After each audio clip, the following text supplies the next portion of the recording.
You'll hear a conversation between Alan and Gianna, the office counsellor of a company. First, you have some time to read questions 1 to 6. Now listen to the conversation and answer questions 1 to 6. What's up, Gianna? You look like you're in bad shape. Yes, maybe I'll get sick leave from the boss and finally catch up on some sleep. I've barely eaten and slept in days. Those are warning signs of occupational stress. How are things at work? Terrible. After all the layoffs lately, the workload is totally overwhelming for everyone that's left. So I spend every waking moment in the office. I'm kept busy all the time. So you need to take a few minutes break every so often to clear and refresh your mind. But my boss will complain I'm not hardworking.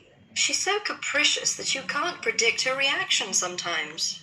Maybe your boss just doesn't have a clue about how much you're really doing. Keep her updated on your achievements and projects. Also insist that she prioritize everything so you can manage your time better. That's right. I suppose that would help me regain some sense of control. But I'm afraid that she'll take that as a sign of laziness and give me the axe. So, take the initiative and hit the job hunting trail now.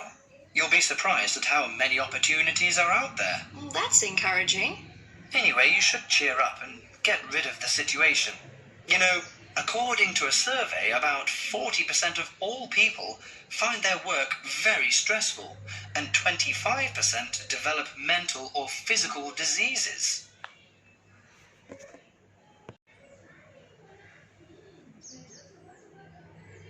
Before you hear the rest of the conversation, you have some time to look at questions 7 to 10.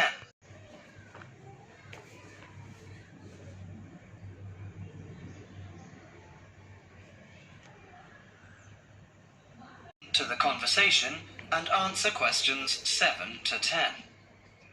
So serious? I didn't know that. How do the problems start? You know, they start when conflicts at work induces stress. Your body reacts by flooding the bloodstream with hormones that tense up your muscles and increase your blood pressure. This is meant to save you in a fight or flight situation, but leads to a host of illnesses, ranging from insomnia and headaches to heart attacks, when it occurs regularly over an extended period of time. What should I do to prevent such things happening? Well, most occupational stress is attributed to a recognized lack of control. You should act in advance to relieve the problems. For example, you should actively pursue career opportunities rather than quietly worry about getting fired. Of course, you can't control everything, so you need to help your mind and body cope. Keep a journal to release your frustrations, take short walks to calm down, or if necessary, simply take a mental health day. Of part 1. Half a minute to check your answers. Now it turns to part 2. Part 2. Everyone knows that we have achieved a huge amount in terms of space exploration. First, you have some time to look at questions 11 to 16 and answer questions 11 to 16. Everyone knows that we have achieved a huge amount in terms of space exploration. The space race between ourselves and Russia went on for nearly 20 years, but we were the first to land a man on the moon. At that time, the space race was very close, and the Russians very nearly got to the moon before us. For me, the most exciting invention, and the invention that really showed we were ahead in the space race, was the reusable space shuttle. It was first successful in 1981 and has since been used on many missions. The reusable shuttle can carry astronauts on space missions and can serve as a laboratory in which to conduct experiments. It can be used to transport equipment to space stations or to collect or repair satellites. The shuttle carries between 5 and 7 crew members. When a mission is complete, the shuttle fires thrusters, which propel it back into the Earth's atmosphere. It then glides down to make its landing. Talk, you have some time to look at questions 17 to 20 and answer questions 17 to 20. Although the remains of very early ovens have been found in many parts of the world, it was here that they were first used frequently in people's homes. In ancient Greece and in other parts of Europe and Turkey, people used ovens to bake bread. But it seems there was only one large oven that everyone shared. Here the remains of villages from 5,000 years ago show that each mud brick house was constructed with an oven, and that baking bread and perhaps cooking meat was very common. The ovens were made of clay and shaped like a beehive. Inside they had shelves, so that a number of loaves could be cooked together, and an opening at the bottom from which ash could be removed. Now have half a minute to check your answers. Now turns to part 3. Part 3. You are going to hear a conversation on animal protection. First, you have some time to look at questions 21 to 25 and answer the questions. Thanks for joining us today, Mike. How did Baja California become consideration for a condor release? Our recovery plan for California condors requires us to re-establish the birds in as much as their former range as possible. Baja, being the southernmost recent range for the California condor, works well in that they were only recently lost from the area, mid-1930s, and considerable habitat still remains. It is very isolated with very few people in the area. The mountains are spectacular, ranging up to 10,000 feet, or 3,000 meters.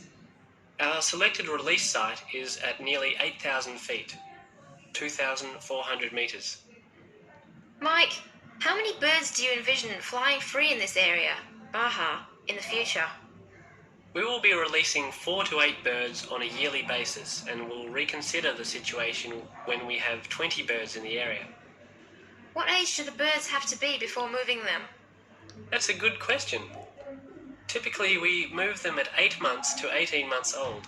Birds are ready to fledge, or leave, from the nest at 6 to 7 months of age. In our current release group in Baja, we have birds as old as 30 months. It will be interesting to see how they behave. I expect that they will want to range more than younger birds and make it challenging for us to keep up. Is there a maximum number of birds a certain area can support?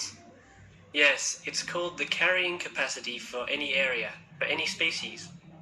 In our case, our strategy to find that number is to saturate the environment to a level where we determine that the birds are showing difficulty either in finding food, behaviourally, or in survivorship. That level is greatly determined by the availability of food in the area and nesting possibilities. Now look at questions 26 to 30.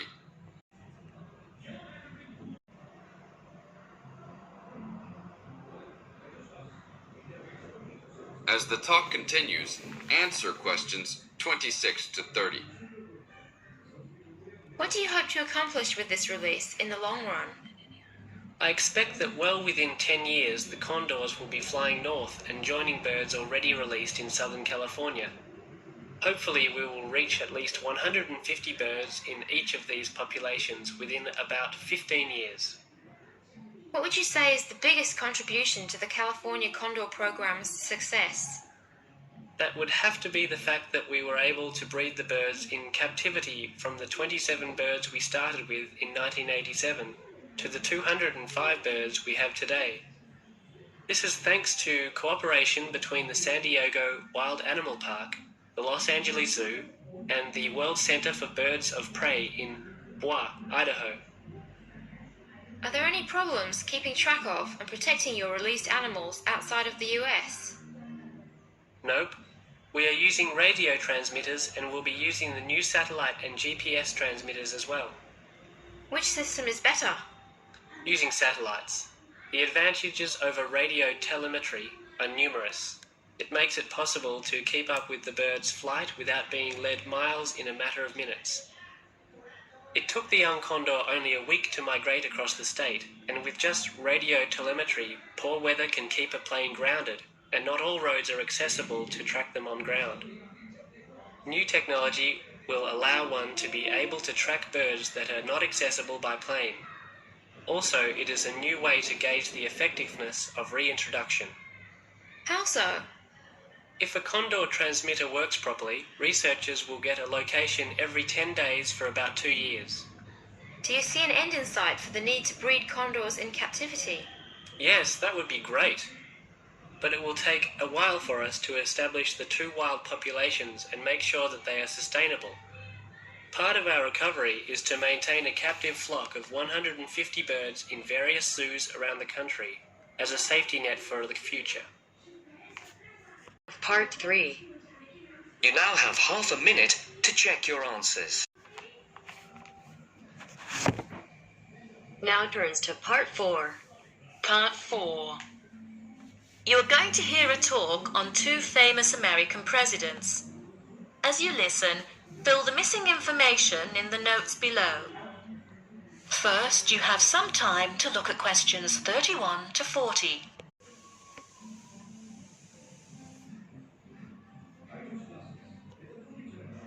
Now, listen carefully and answer questions 31 to 40. John F. Kennedy and Abraham Lincoln lived in different times and had very different family and educational backgrounds. Kennedy lived in the 20th century, while Lincoln lived in the 19th century. Kennedy was born in 1917, whereas Lincoln was born more than 100 years earlier, in 1809. As for their family backgrounds, Kennedy came from a rich family, but Lincoln's family was not wealthy. Because Kennedy came from a wealthy family, he was able to attend expensive private schools. He graduated from Harvard University. Lincoln, on the other hand, had only 1 year of formal schooling. In spite of his lack of normal schooling, he became a well-known lawyer. He taught himself law by reading law books. Lincoln was, in other words, a self-educated man. In spite of these differences in Kennedy and Lincoln's backgrounds, some interesting similarities between the two men are evident.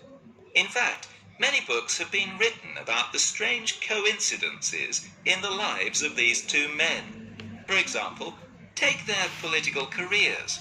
Lincoln began his political career as a US congressman. Similarly, Kennedy also began his political career as a congressman. Lincoln was elected to the US House of Representatives in 1847. Kennedy was elected to the House in 1947. They went to the Congress just 100 years apart. Another interesting coincidence is that each man was elected President of the United States in a year ending with the number 60. Lincoln was elected President in 1860, and Kennedy was elected in 1960. Furthermore, both men were president during years of civil unrest in the country. Lincoln was president during the American Civil War. During Kennedy's term of office, civil unrest took the form of civil rights demonstrations. Another striking similarity between the two men was that, as you probably know, neither lived to complete his term in office. Lincoln and Kennedy were both assassinated while in office. Kennedy was assassinated in Dallas, Texas, after only 1,000 days in office. Lincoln was assassinated in 1865, a few days after the end of the American Civil War. It's rather curious to note that both presidents were shot while they were sitting next to their wives. These are only a few examples of the uncanny and unusual similarities between the destinies of these two American men, who had a tremendous impact on the social and political life of the United States and the imagination of the American people. Part 4. You now have half a minute to check your answers.